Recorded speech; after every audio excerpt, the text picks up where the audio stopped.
ታውቃላችሁ። በጣም ተጨማሪ ደግሞ ሌላ የሚገርመው ነገር ምን እንደሆነ ታውቃላችሁ? በይሞ ደውልልኝ ወደ ልጆቼ ማለትም ወደ እህቴ፣ ምክንያቱም የእነሱ ድምፅ መስማት ነው የፈለግኩት። ጤናቸው እንዴት ነው? እሱን ነው ማወቅ የፈለግኩት። ምን እያደረጉ ነው? ምን እየሆኑ ነው ያሉት ለማወቅ ነው የፈለግኩት። ልጆቼ ነው ደውልልኝ ብያቸው ስንት ዝም ብለ ዝም ያለ ሰዎች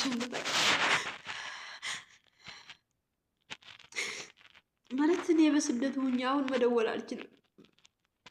ታውቃላችሁ ይሄንን እና ደውሉልኝ፣ ቢያንስ ሀገር ውስጥ ሆናችሁ ደውሉልኝ ወደ ልጆች ማወቅ እፈልጋለሁ ብያቸው ሰምቶ ዝም ብለው ይወጣዋል እኮ ኦንላይን። ታውቃላችሁ